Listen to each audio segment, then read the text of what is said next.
Hello, everyone. Welcome to the 19th Surface Ventures webinar. I hope you're all doing well. Before we go any further, it'd be good to see where you're all joining from. So please go ahead and say hi in the chat, and tell me where you're joining from. I'd like to know. Okay, so quick introduction. I am Sam McMaster. I'm the event manager at Surface Ventures, and I will be your host today. We are a non-for-profit organization, and our mission is to provide world-class surface engineering education for both academia and industry. Every month, we bring you a sector-leading speaker to present the current challenges and future trends in surface engineering. And alongside this, we have surface engineering workshops with live equipment demonstrations. All right, great. It looks like we got answers starting to come in. Spain, Italy. Fantastic.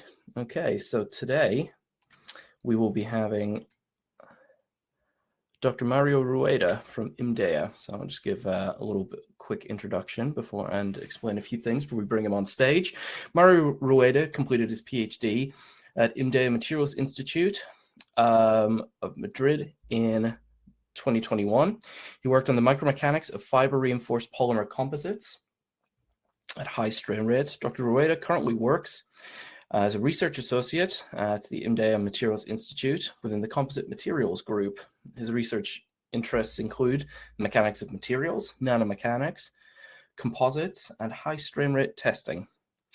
In terms of agenda, we will start with our speakers' presentations, or Mario's presentation, and follow that with a short presentation from Professor Ben Beek of Micromaterials before finally having a Q&A session at the end of the event.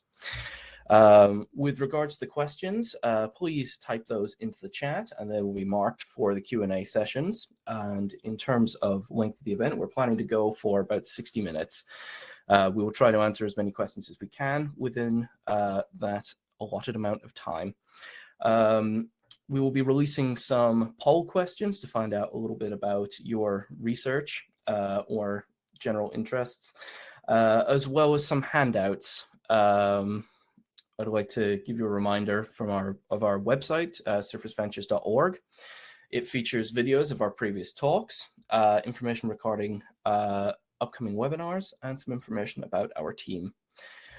So what I'd like to do at the moment is just release a quick poll question, just asking about what is your current position. So I'll go ahead and do that.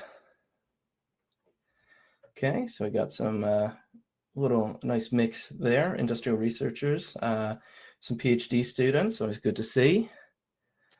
Okay, great stuff. So what I'd like to do now is to hand over to Mario, invite him on stage, and we'll proceed with our presentation. Okay. Is my microphone okay? Yes, can hear you. Okay, great. Great, Mario. Okay, so I take over. Okay, so yeah, thank you, Sam, very much for the introduction. So as Sam said, I'm postdoctoral researcher in IMDEA Materials in Spain. And what I'm going to talk about today, it's a mix of research I did during my PhD and then some research we are doing now during this past month. So I'm going to talk mainly about fibre-reinforced polymer composites, which are the composites mainly used in aerospace for a structural application. But yeah, as you know, of course, there are many types of composites. No, so in general, a composite is defined as a hybrid material which is formed by the combination of two materials or two or more materials. Which the main feature that the combination of the materials has a better performance than the materials individually. So with that feature, like you can have many types of composites. No, in fact, composite materials is not something that humans invented. So in nature we can see many types of composites. For example, Okay, sorry, because I think they are saying that they cannot hear, but is microphone okay? The microphone? Hi, Mario. So I can hear you fine. I think just for that one attendee. Okay. So for anyone that can't hear, please try refreshing the web page, ensuring that you have the right audio device selected, and if not, try a different browser. Okay, so I'll let you proceed. Sorry for the interruption. I will continue. So yeah, as I was saying, composite materials is not something that we invented, humans, but they were already in nature. For example, wood, it's formed by cellulose fibers and a lignin matrix, or for example, the material in shells, which is elastic biopolymers with ceramic platelets, no, for reinforcement. But of course, humans, we have made use of composite materials in history. One clear example is reinforced concrete, which is reinforced with steel so that they have better performance under tensile loads, because the concrete has good performance under compressive loads. No? And then, of course, we have the aerospace application in which we mainly use polymeric matrix composites with ceramic or polymeric fibers. Although, as you know, for high temperature application, we can also use ceramic matrix composites. Okay, so why are composite materials interesting for aerospace? Well, this is because in aerospace we always look for the strongest material and the lowest weight. And composite materials, because of the polymeric matrix and because the fibers are also they both have a low density, and then fibers, they give a very high strength. In addition to that, certain fibers, like for example the carbon fibers, have a very high stiffness, which is also a very important requirement sometimes in aerospace application. In addition to that, composites are relatively insensitive to fatigue, which is a problem that metallic materials have. And they also do not exhibit corrosion. So in general, maintenance of composite structures is easier, let's say, than in metallic structures. And an additional advantage is the versatility in the design and the manufacturing, because with composites we can make in general like more complex shapes, like for example double curvature surfaces, which are good for aerodynamic performance. And this is a big advantage in comparison with the traditional metallic designs in aerospace. So as you see in this graph here, you see that there has been an evolution of composite use in aerospace.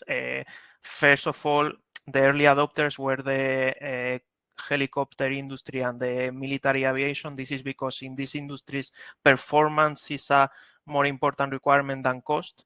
But in commercial aviation, around the year 2000, because of the improvements in manufacturing procedures, automation, and then that led to a reduction in cost, and then we saw finally the increase in composite use up to nowadays, where the last aerospace program, the A350 from Airbus and the Boeing 787 from Boeing, they contain around 50% of composite material in the structure. Okay, but what's one of the main issues of composite materials? Well, they are complex materials in terms of mechanical performance, and it's difficult to make mechanical predictions of how these materials deform and how these materials fail under service. Why? Because they present many different types of failure mechanisms, and these failure mechanisms depend on the loading configuration. So this is complex to model, to do modeling with this. Well, in addition, when the material is like the composite material is loaded with a multi-axial loading configuration, these failure mechanisms sometimes interact with each other. So normally we will have several failure mechanisms happening at the same time in the composite laminate, and this is complex to simulate. So traditionally, the way we simulate mechanical behavior of composites is by using failure envelopes, which are similar to a flow surface in plasticity of metals. And these failure envelopes are based on phenomenological models which are calibrated with very expensive test campaigns. So these test campaigns are based on the so-called building block approach, or the testing pyramid. So this testing pyramid is a pyramid of increasing. Like when you go up in the pyramid, you increase the complexity of the test you are doing, but you decrease the amount of testing articles that you are having. And at the bottom of the pyramid, we have the coupon testing, which is the type of test you do for developing a material database about your material. And then the tests you do at the upper levels are more particular for the structure that you are trying to certify, that you are trying to certify, so that you can use it in service. No? So yeah, as I said, this approach is very time consuming and very expensive, because as you can imagine, every time a new material is created, we need to carry out all this testing pyramid, and it takes like a lot of time. No? It's a very long certification campaign. So because of this, I mean, recently, or several years from now, like people started to use more, also because of the increasing use of simulation in material science. People has started using what we call virtual testing. No? Virtual testing, which is used for assisting the design process of a composite structure. In particular, the virtual testing I'm going to talk about here is multiscale modeling. In multiscale modeling, which is one of the simulation approach for composite, we take advantage of the hierarchical structure of composites, in which we have clearly differentiated scales of the composite. No? So we have the structure, which is in the meters scale. We have the composite laminates in the millimeter scale, and then we have each laminate is formed by a stack of plies, and each of these plies has fibers and the polymer matrix, and this is in the micrometer scale. So we have 3 clearly differentiated scales, and we can develop 3 levels of details of simulation. No? So we have microscale simulation, in which we have the level of detail of the fiber and the matrix. Then mesoscale simulation, in which the fiber and the matrix are homogenized in a ply, and then we have this stack of plies. And then the macroscale models, which is a model in which the stack of plies is just simulated as a single shell element with properties homogenized from the lower scales. So the main feature of this multi-scale modeling strategy is that we transfer information from scale to scale. So and we do this by homogenizing into constitutive models. It's not a coupling of simulation techniques as we have done in the past. So in the past, for example, we would do like a macro scale simulation to identify critical areas, and these critical areas, then we would do a more detailed simulation to study the failure. We don't do this in multiscale. In multiscale is we start from the bottom, and we get a constitutive behavior that we input into the mesoscale model and then to the macro scale model. So that's the idea of multi-scale modeling, but bottom up, what we call bottom up multi-scale modeling. And of course, a very important part of this multi-scale modeling strategy is how we calibrate our models. In particular, I'm going to focus the talk on microscale models. So for microscale models, there are several approaches for calibration. No? For experimental calibration of the material behavior of the composite constituents. We can do macro scale testing. So for example, we manufacture neat resin samples of the material, and we test these samples. We can do lower scale modeling like molecular dynamics or Monte Carlo simulation, and we can use micromechanical testing, which is basically, as you know, nanoindentation. I'm going to focus the talk on micromechanical modeling, micromechanical testing based on nanoindentation, because it's the approach that we have followed here in India materials for the past years. So I guess many of you are familiar with this, but just in case, As I said, the micromechanical testing that we're doing in there is based on instrumented indentation. For those of you who don't know this technique, the instrumented indentation technique is just a harness test in which we monitor continuously the load and the displacement during the test, so that we can get this force displacement curve that I show in the slides in the right. Well, this is the particular case of a pyramidal indentation, but we can have different types of indenters. And yeah, so this is basically, and of course, we can do this at several scales, but normally the scale at, where we work is the nanoscale, so that's why we call it nanoindentation, which is sub-nanometer. We have sub-nanometer precision. Okay, so this was an introduction. Then I'm going to talk, these are the two topics I'm going to talk about. First, I'm going to talk about micromechanical testing for calibration of micromechanical models of composites, in which we were focusing on studying the high strain rate behavior, so how these materials behave under an impact load. And then I will cover another topic, which is a novel micromechanical test technique that we have developed in India for studying interface fracture energy in fibre-reinforced composites. Okay, so why did we do this project about composites at high strain rates? Well, because there are already composites used in a high strain rate application, like for example, wind energy or automobile body. But there is still, like, for further use of these composites in structures subjected to impact, we actually still need to understand a lot of about how these materials deform at high strain rates. And this is the motivation of this project, no? Like expanding the understanding about the dynamic behavior of these materials. This is complex because the polymer matrix is very rate dependent, and this needs to be taken into account in the models, of course. But also, and another complexity is that mechanical testing at high strain rates is inherently difficult, because there are phenomena that we don't see at low strain rates, like for example inertia effects or propagation of stress waves.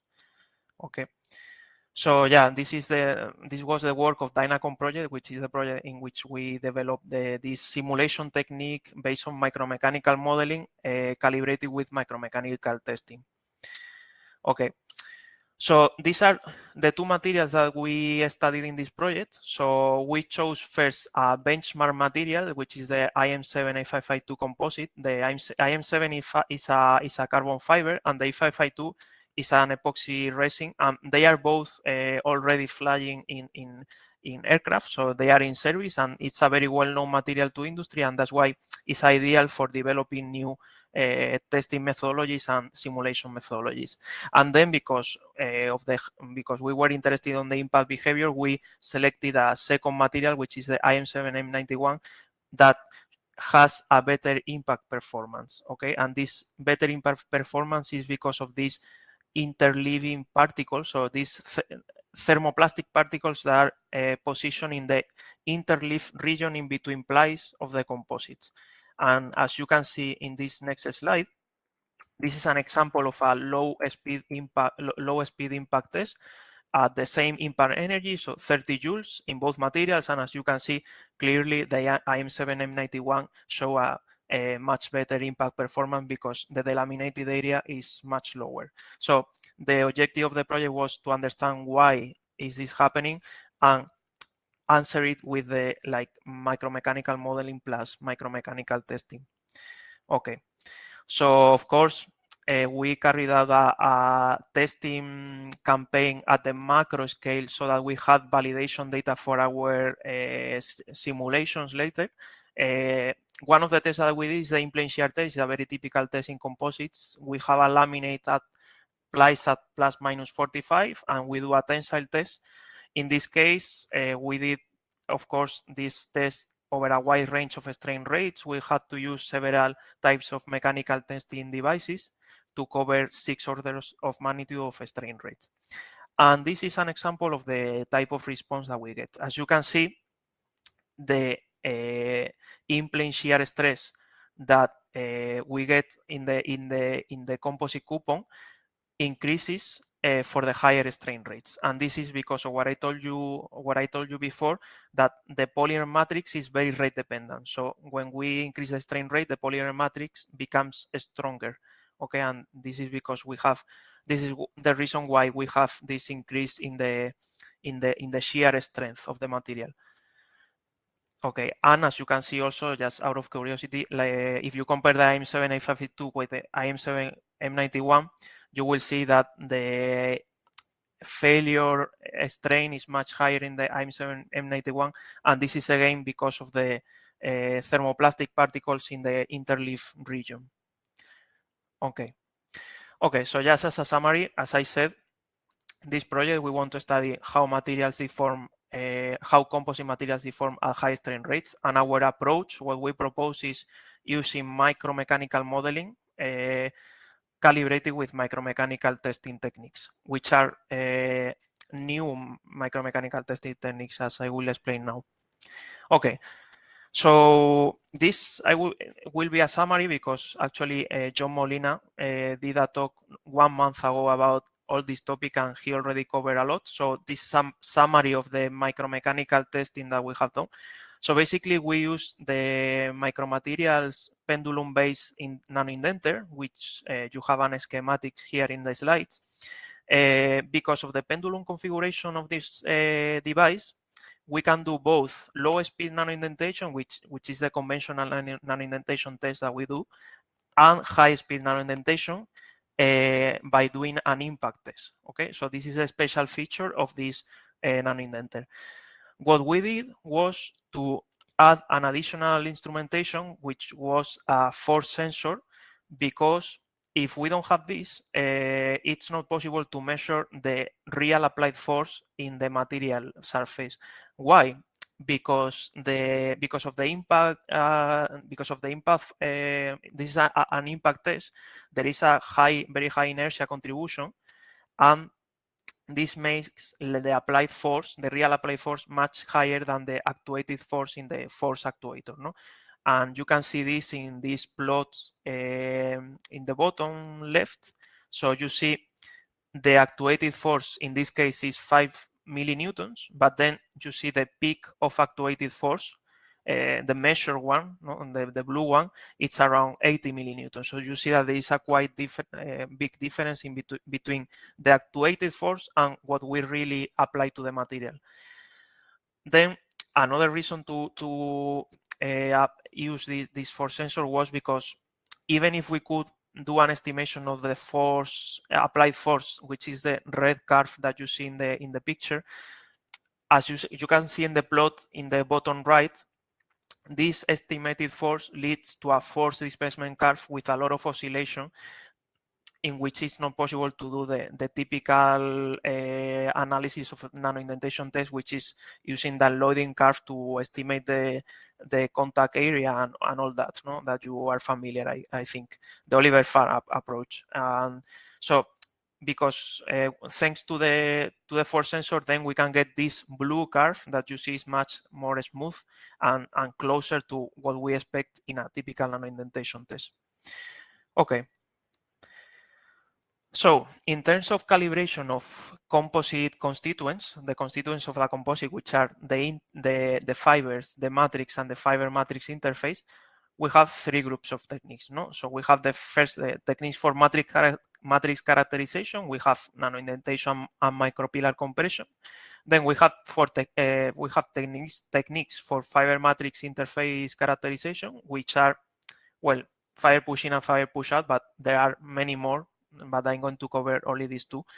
And then there are techniques also, like people has done a characterization of the fiber using nanoindentation. However, this is still under development, and in our case, we have used inverse analysis using data from macroscale testing, and then with the inverse analysis, we get properties for the fiber. So actually, the nanoindentation, we only use it for the characterization of the matrix and the fiber-matrix interface. Okay, so these are the 3 techniques I'm going to cover now. Yeah, so let's start with the nanoindentation. No? So nanoindentation, as you know, as I said before, well, this is using a Berkovich, so a three-sided pyramid, and these are the curves we get from doing nanoindentation plus nano impact test on this material. As you can see, because as I said before, the epoxy resin is very rate dependent. Well, in general, polymers are rate dependent. At different strain rates, we get a different behavior. No? So basically, the material becomes harder for the higher strain rates, which is something that we would expect and is in line with the curves from in-plane shear test I showed you before. So the material becomes stronger for the higher strain rates. Also, if we look at the plots of strain rates, you can see that the low speed test, like the three red, magenta, and blue, it's more or less constant strain rate. However, for the impact test, it's not.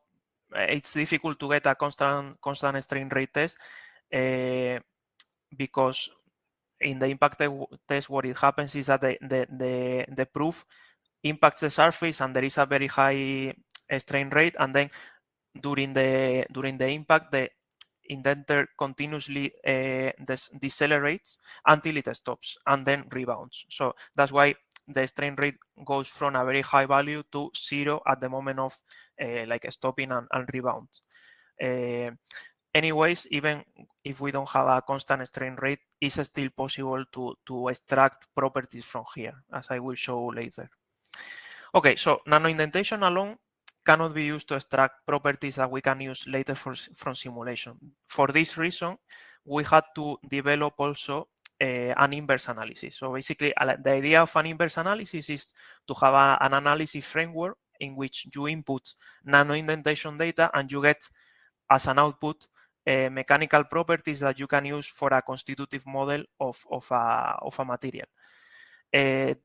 The details of this inverse analysis were also covered by John Molina in his talk 1 month ago, so I will go quickly. But the idea is that you get the hardness first, although we use, instead of using the normal hardness, we use something called apparent hardness, which is just a hardness using a nominal area. So we don't use an area correcting with pile-up or sinking. We just use nominal area of the indenter, nominal contact area. And yeah, using this apparent hardness, we first extract the strain rate sensitivity of that hardness, and together with the elastic modulus, then thanks to the inverse analysis, we can finally get the compression yield stress as a function of a strain rate that we need for our micromechanical modeling. Okay, so as I said, brief explanation of the inverse analysis. So the inverse analysis is a two-step process. In the first step, we take the strain rate sensitivity of the hardness together with this H over elastic modulus parameter, which is something we get from the experiments, and from this we can get the M value, which is the strain rate sensitivity of the compression yield stress. And once we have this M value, we can go to the second step, which is the curve in the right, and we can get, again, using the H over E parameter plus the M value we got from the first step, we can get now the constraint factor, which is the relation between hardness and compression yield stress, and we can get from here our compression yield stress as a function of a strain rate. We have recently published this in a paper in JOM. So if you want further details about this, you can check it. As I said, this was covered in John's talk 1 month ago, so I will not explain more. But if you have questions, we can discuss later. Okay, so within nanoindentation in our two epoxy matrices, and then we apply this inverse analysis to extract the flow stress, which in our case the flow stress is the same than the yield stress because we don't have we assume that there is no hardening in the material, no strain hardening. So as you can see, these are the flow stress values. Both materials have a similar flow stress, and this is because both matrices have a similar chemistry.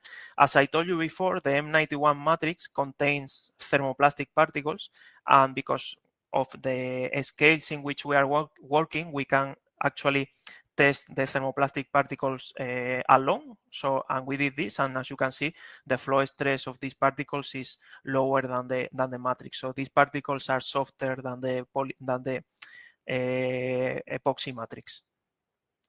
Okay, so when we went and compared these nanoindentation results together with the inverse analysis, when we compare this with macro scale compression data on neat resin coupons, as you can see in the picture in the plots, we didn't get a very good match, no? And actually, as you can see, for low strain rates, we can get a quite good prediction of the flow stress, but as we increase the strain rate, there is a deviation of the prediction that we get from our inverse analysis and nanoindentation compared to the macro scale compression data for validation. No? We believe this maybe it's because the inverse analysis that we have done, which is based on a finite element modeling parametric analysis, of course, this analysis is based on many assumptions. And one of these assumptions is that we are not considering viscoelasticity. And actually, epoxy resins, they are not only very viscoplastic, but they are also quite viscoelastic. So because we haven't considered viscoelasticity, maybe this could be one reason why we have this deviation. No?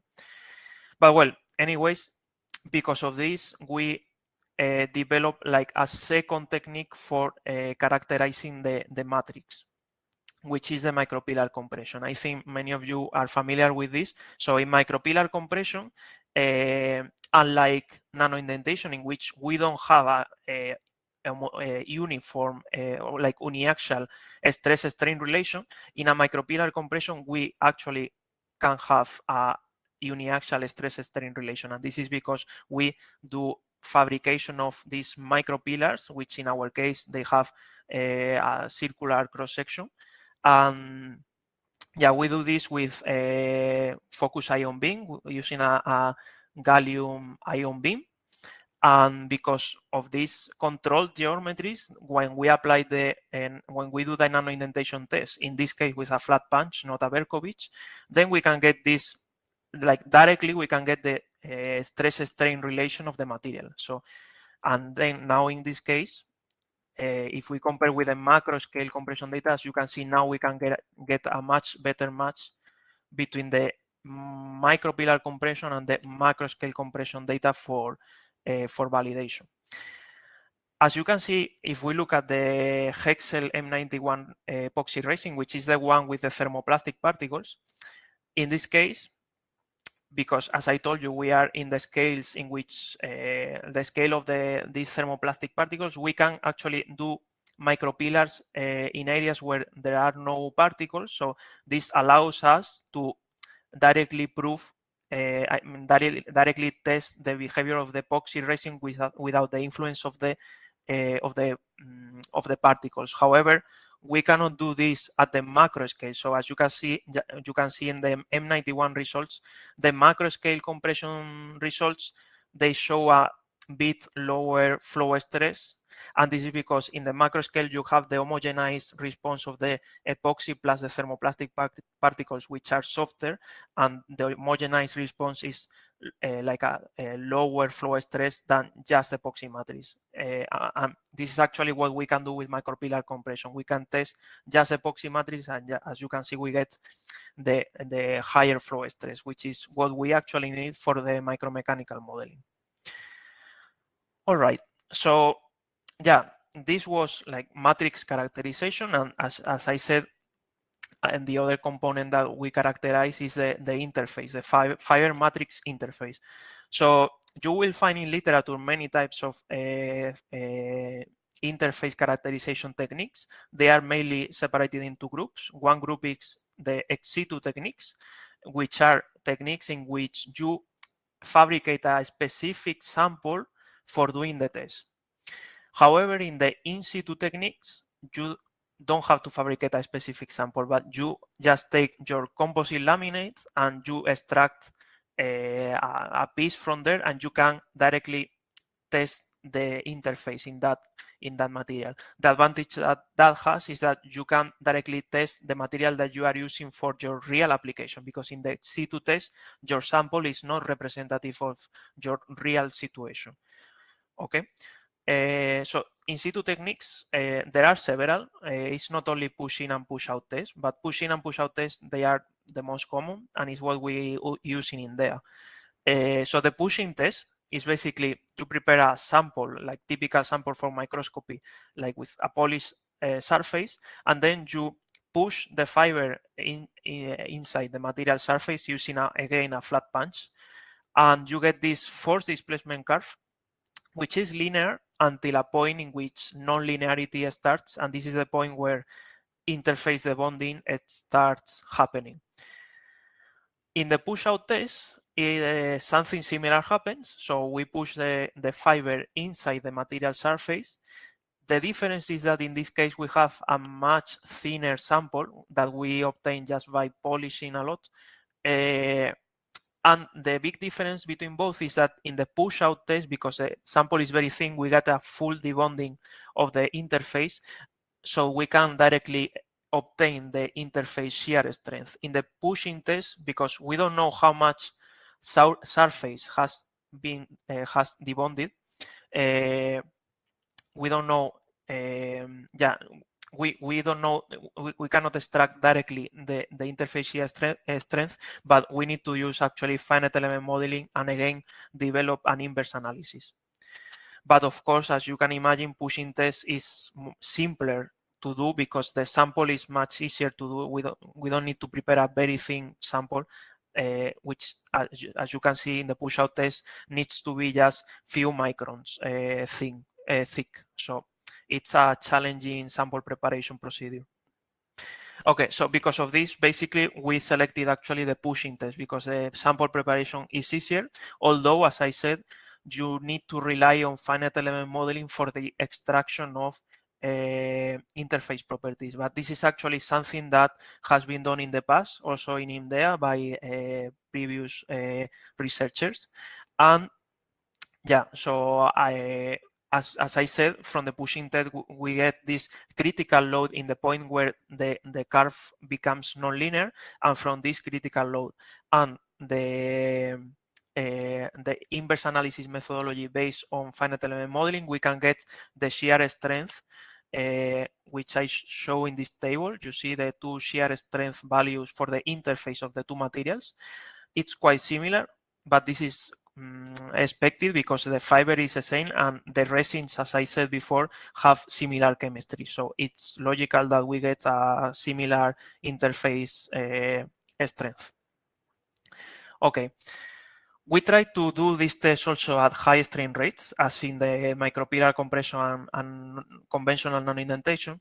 The problem is that even if we could do the test, but as you can see, the response that we get, the force displacement curve, it shows this oscillatory behavior that makes the analysis very difficult because the analysis of push-in, as I said, is based on finding that point where the curve becomes non-linear, and in this curve is quite difficult because of the oscillations in the response. So we actually couldn't apply the analysis here, so we just did the test just to prove that we can actually do an impact on the fiber and debond it, but we still need to work on the analysis.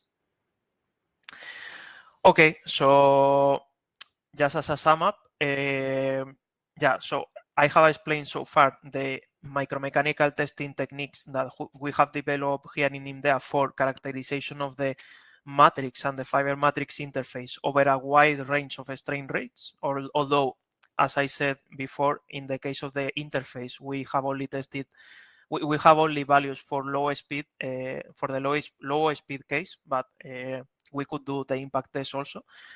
And now, as I said, this data, we use it as calibration for micromechanical modeling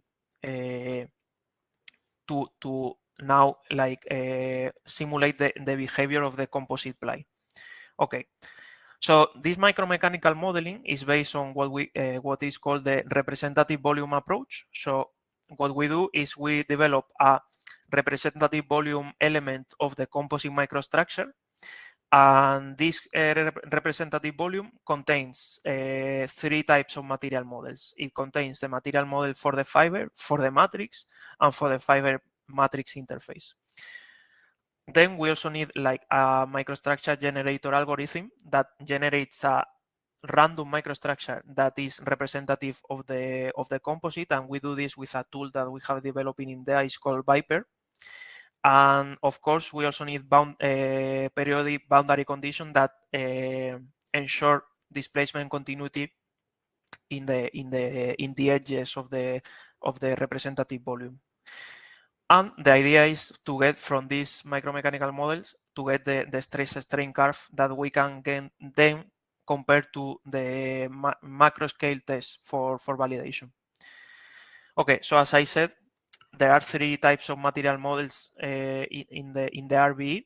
First, the model for the fibers, which is we just assume that the fibers are transversally isotropic, and this behavior is defined by 5 elastic constants. Then for the matrix, we have chosen a linear Drucker-Prager GL criterion, which is a plasticity model that considers pressure sensitivity, because polymers are also not only rate dependent, but they also depend on pressure. The GL stress depends on pressure, and this is accounted for in the Drucker-Prager model.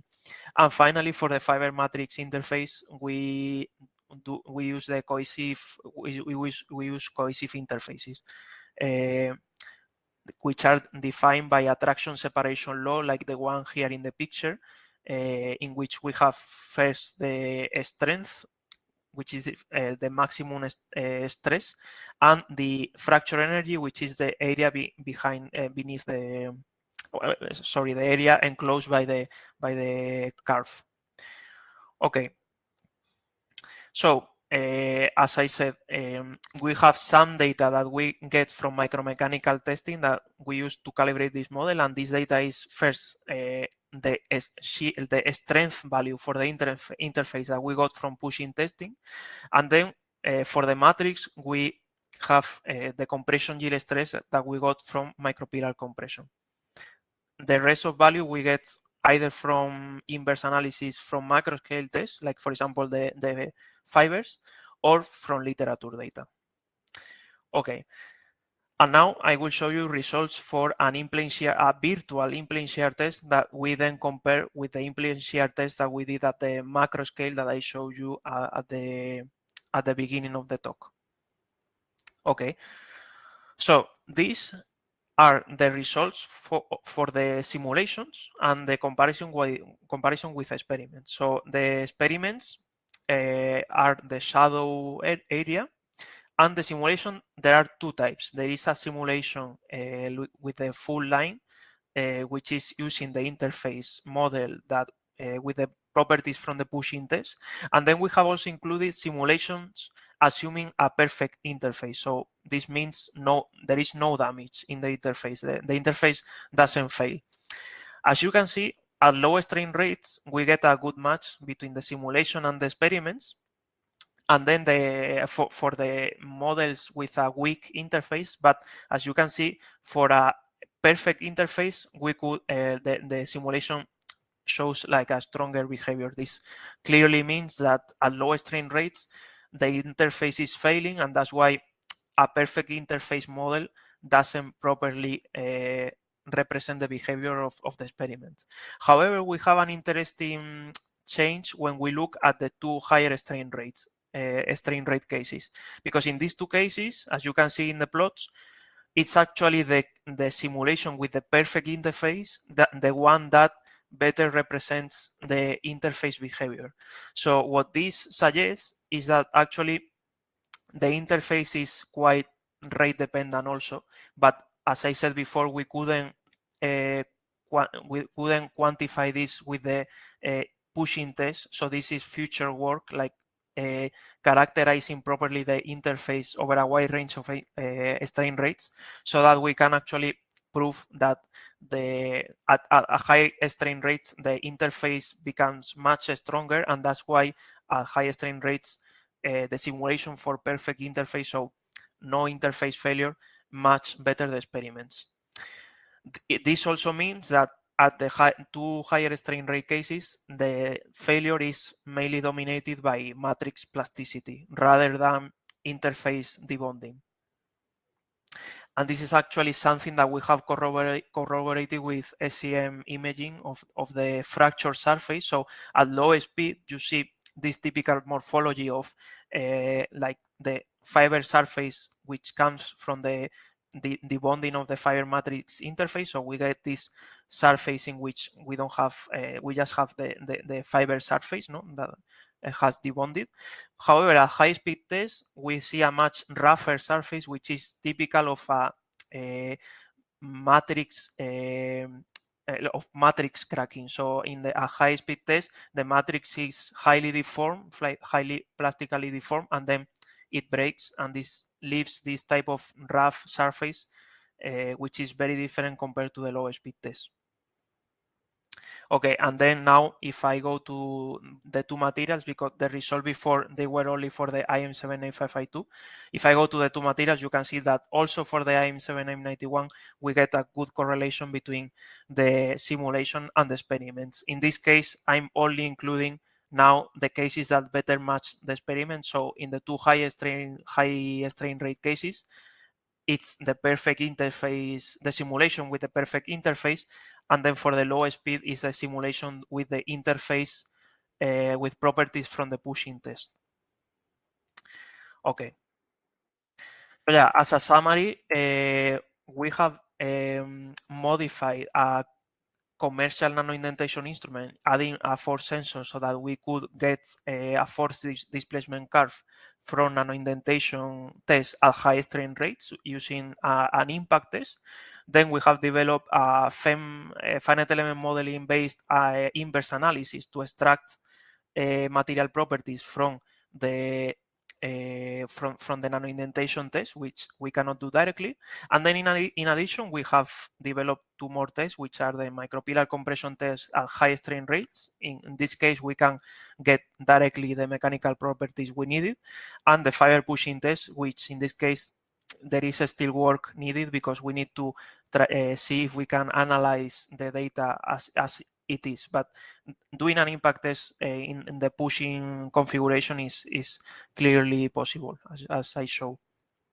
Okay, and with this, as I explained, we could use this data for calibration of our micromechanical models, and then we compare with validation data from tests at the macro scale, and we got a good correlation. And apart from the good correlation, we could also identify a change in the damage initiation mechanism from matrix plasticity plus interface debonding at low strain rates at a transition to exclusively matrix plasticity at high strain rates. So no interface debonding at high strain rates, or not much. Okay, so yeah, these are the results of the Dynacom project, which is what I explained before. And yeah, this is just our partners. And yeah, I will quickly go to the second topic, which is a test that we have developed in India for testing the interface, the fiber matrix interface, and try to obtain properties about like the interface fracture energy. Because right now, with the pushing test and the push out test, we are able to get the interface strength, but the interface fracture energy is something that is still difficult to obtain from this microscale testing. So the test that we have developed is this micro cantilever test, in which we take a fiber, so we have our composite microstructure, and we take a fiber, and again using a focus ion beam with a gallium ion beam, we do microfabrication of this cantilever of a single fiber in such a way that the interface remains in the fixed end of the cantilever, so that when we do the test, the crack propagates. The idea is the crack propagates along the interface. Okay, so well, this is just an optical image of the several micro cantilevers that we fabricated, and this is the typical response in the plot in the right that we get when we do nanoindentation tests of these micro cantilevers, in which we use a cube corner indenter, not the indenter in the picture, because this is a spherical indenter, but this is the one that we use for modeling, as I will show later.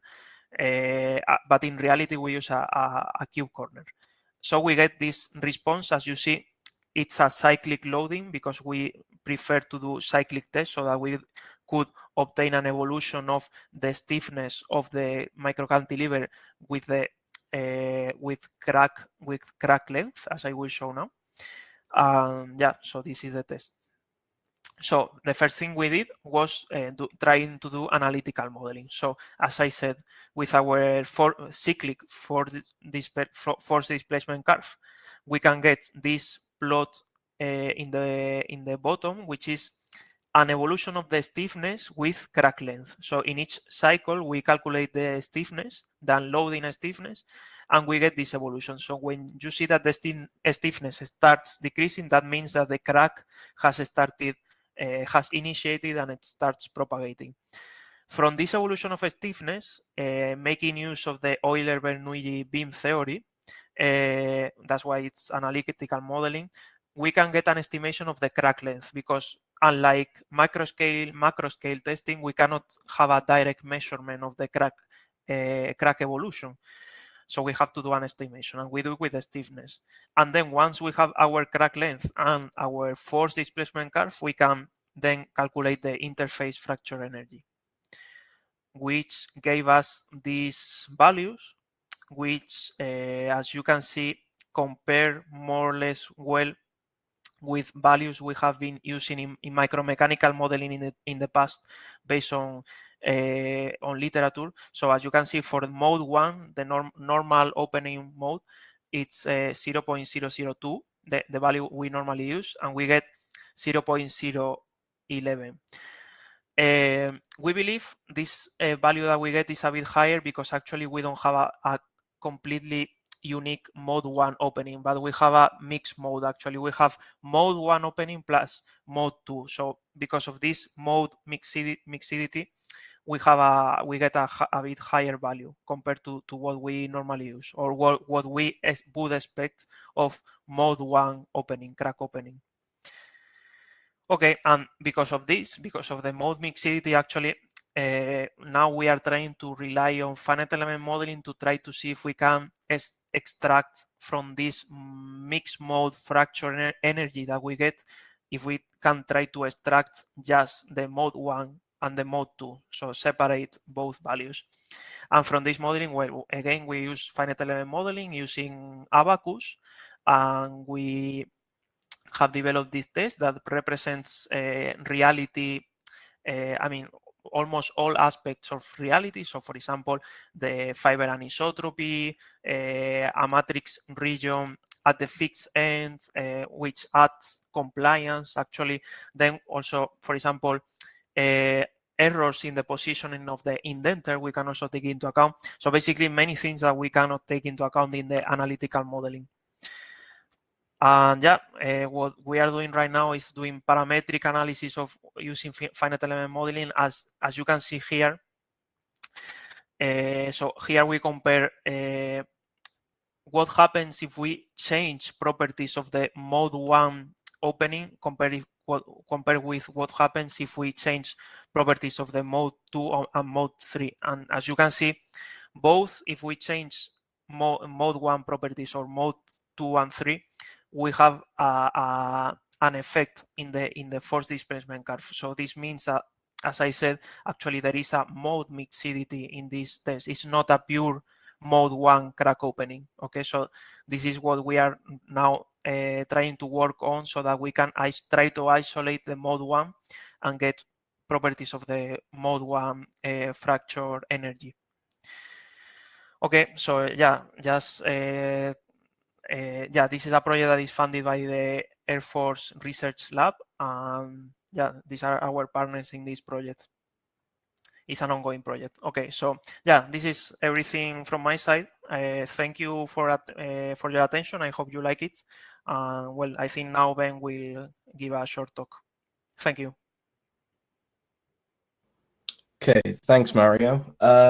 Yes, so we'll now invite Professor Ben Beek from Micromaterials on stage. He'll be giving a short presentation. So let me just invite Ben on stage. Okay, bring your slides up, Ben.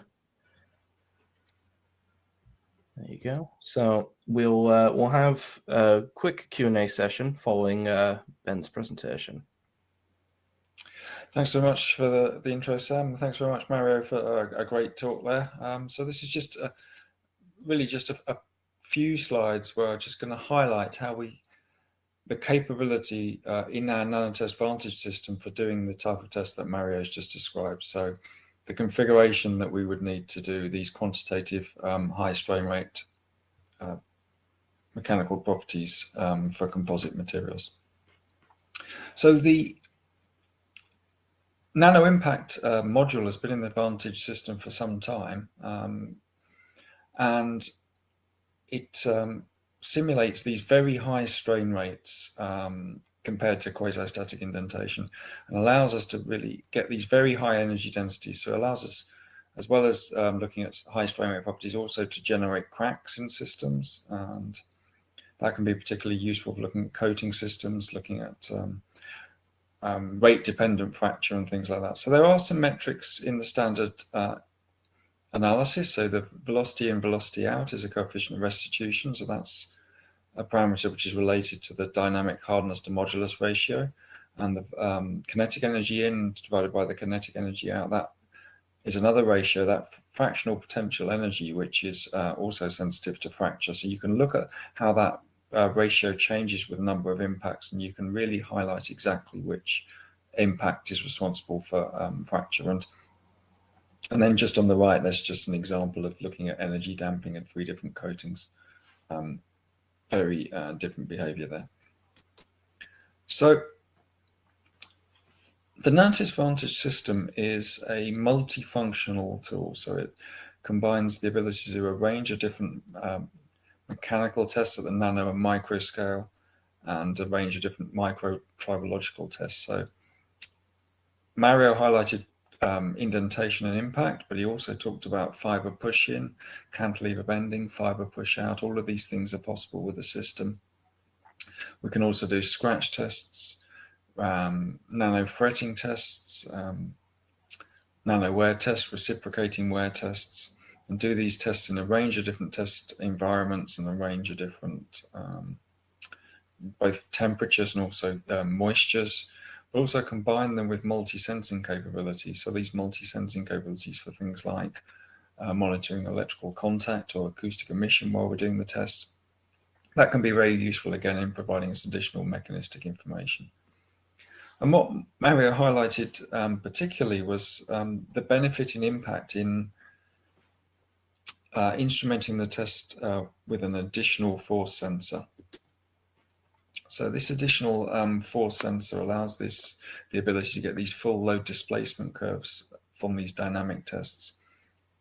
And as I think Mario also mentioned, one of the neat things about impact indentation is the ability to access very high strain rate mechanical property information without the sort of dynamic instabilities that are there in sort of tests, more macro scale tests such as Hopkins bar tests, larger scale. So you get the highly quantitative mechanical property information of high strain rates, but without these associated experimental uncertainties, and that's particularly useful benefit in downscaling. So Mario showed some examples on resins. This is a similar result just on a bulk thermoplastic, in this case PMMA. And what we can see there again on the left is 3 different actuated forces, 5, 10 and 20 millinewtons, and the red curve shows the examples are quasi-static, and the dotted black lines are the same curves done at under impact tests. And what again you can see there is, as Mario highlighted, these inertia effects really do contribute to these much higher effective forces, and that's where the instrumented force sensor is particularly useful, allowing you to get this this true force displacement data. And again, you can pull out these on the right, the strain rate as a function of depth on these different materials. And again, as Mario also showed, you can do these things with flat punches as micro compression tests as well if you want a different, more constant strain rate behavior. So hopefully that very quick indication just of how we got the Vantage essentially as a multifunctional tool. So as Mario said, it combines this ability to perform conventional low-speed tests with dynamic tests, and we can do a range of different tests and a range of different environments. And we do now offer as a commercial upgrade to our impact test, which offers this piezoelectric force sensor, which has a stiffness that's comparable to the load frame, and it's capable of high-frequency dynamic force measurements in the micronewton, millinewton range, together with integrated control and driving software for that. And that enables you to get these force displacement curves, which you can analyze to get the high strain rate quantitative information. Okay, so that was it. So short but sweet. Okay, thanks, Ben. Okay, so we have three questions there. So I think this this first one here, which I'll bring up from Saber, I believe, if I'm pronouncing that correctly. I think this was in reference to slide 33, if I remember correctly. So if I go back. The fiber in this slide can count. Yes, okay, so yeah, thank you for your question.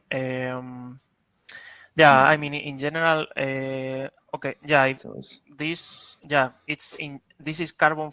I mean, in my case, I have introduced properties of carbon fiber, but of course, this modeling approach can be applied to all types of fiber-reinforced composites, not only polymer matrix, but ceramic matrix and all kinds of fibers, ceramic matrix, polymeric, ceramic, polymeric, or metallic fibers. So you can introduce all types of material models. Of course, what it changes is your material properties and your material model. So for a ceramic fiber like a carbon fiber, you can use just a linear elastic model, but maybe for a metallic fiber, you maybe would need to introduce plasticity. So yeah, of course, the modeling changes, but the approach is the same. You can also use a representative volume element.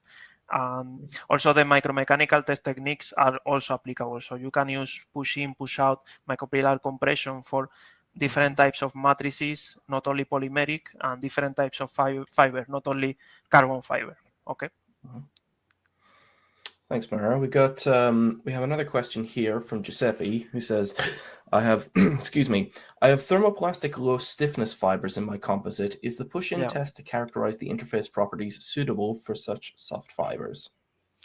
Yeah, that's a good question. I mean, I think it depends on the relation between the stiffness of the fiber and the stiffness of the matrix. So in carbon fiber epoxy composites, you have a very high difference between the stiffness of the fiber and the stiffness of the epoxy. So when you do the push-in test, that first elastic region you get is mostly because of the deformation of the surrounding of the test, which is epoxy plus the fibers, but it's mostly the epoxy deforming.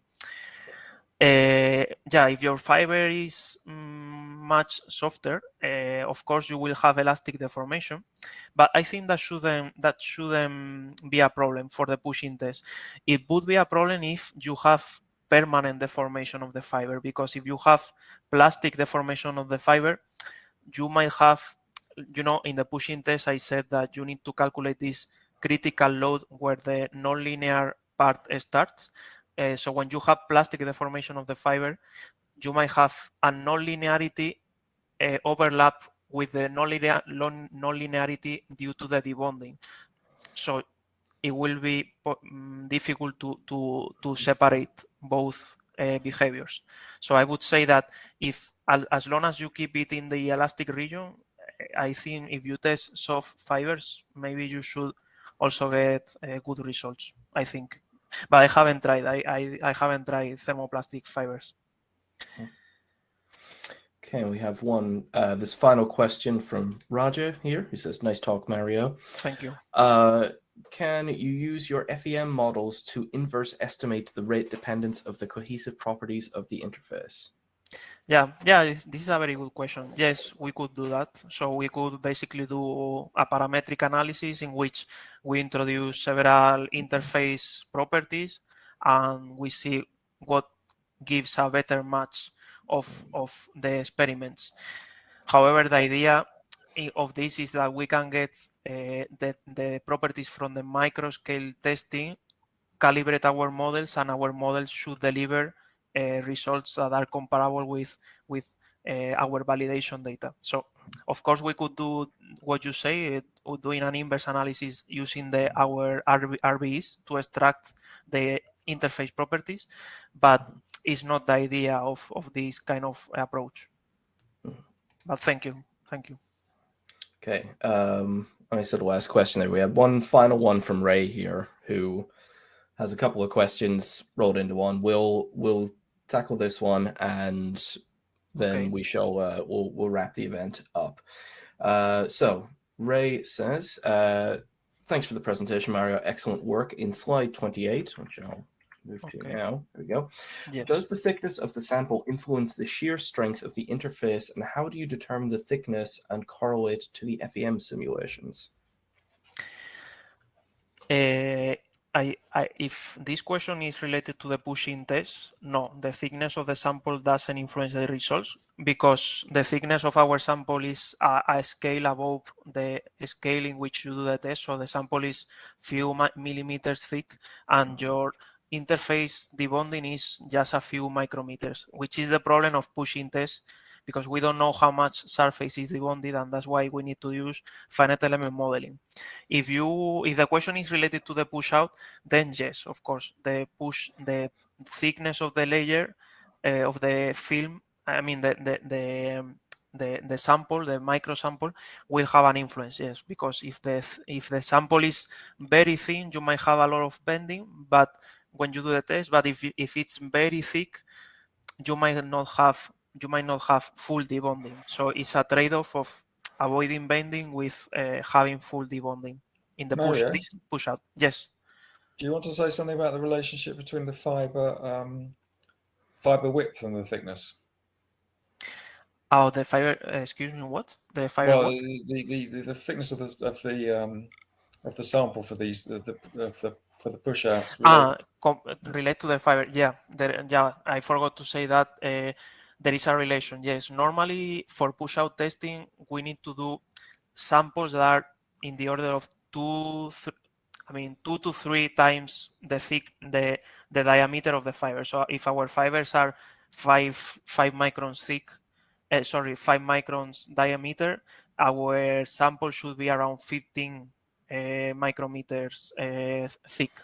So yeah, if we have bigger fibers, this makes the process easier because we don't need to make such a thin sample. No, for example, ceramic fibers are normally bigger than carbon fiber or glass fiber, but for carbon fiber for aerospace, which is normally 5 microns, then we need a very thin sample around 15 microns. So yeah, there is a relation like 3.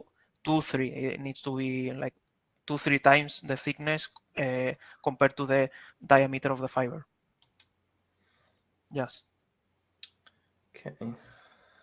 So there's the second part, or other part of Ray's question. Okay. So I'm going to move to slide 34. So in slide 34, have you considered the damage of the matrix, and is that possible to determine the strength and fracture energy for mode 1 experimentally?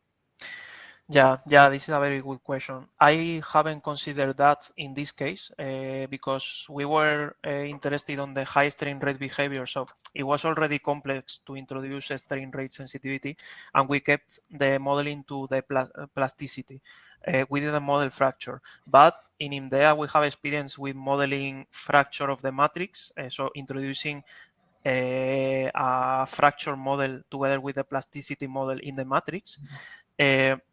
What you say about calibrating those models, like the strength values and the fracture energy, that is quite challenging. So when we use fracture models for the matrix, we normally rely on literature or best guess of the properties. But right now, it's difficult to do micromechanical testing.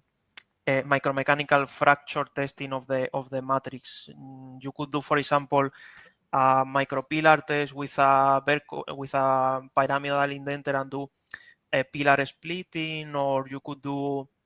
There are several micro tests for fracture testing at the microscale, which we haven't tried for the epoxy matrix, but yeah, probably it's worth it to do, because right now we rely, when we use fracture models, which is not this case, but we have done it. Yeah, we rely on best guess or literature to calibrate our model, our fracture part of the model. Yeah. And the final part of Ray's question is actually three parts. Why use why use cohesive surface instead of cohesive element? It seems that most researchers focus on cohesive element. Is there any reason? Yeah, that's a very good question. Actually, in IMDEA, we have both approaches. So we have, of course, we have all these automatized is Abacus, and we can do Python scripting for automation of the model. So we have tools like scripts for developing our RV with cohesive interaction, cohesive interfaces, and we have scripts for developing RVs with cohesive elements. Why have I used cohesive interfaces in this case?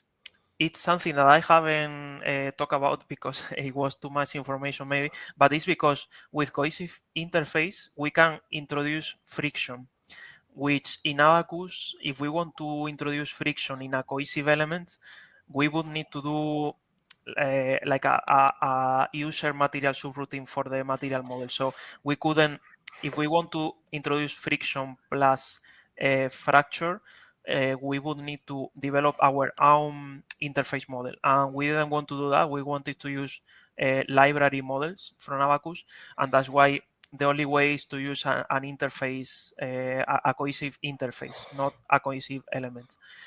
Anyways, normally for very thin interfaces, they recommend cohesive interfaces. Cohesive elements are sometimes recommended, normally recommended when you have an interface of finite thickness, or a thickness that you know. But in this interface, normally we assume zero thickness.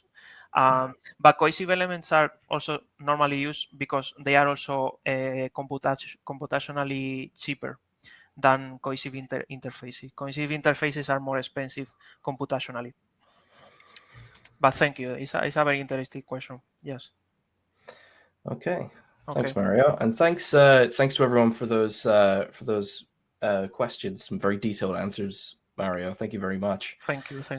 So with that, I'd like to bring the webinar to a close. So move on to our closing slides. So I'd just like to say thank you very much, Mario and Ben, for speaking today. Thank you everyone for attending. Thank you for the questions.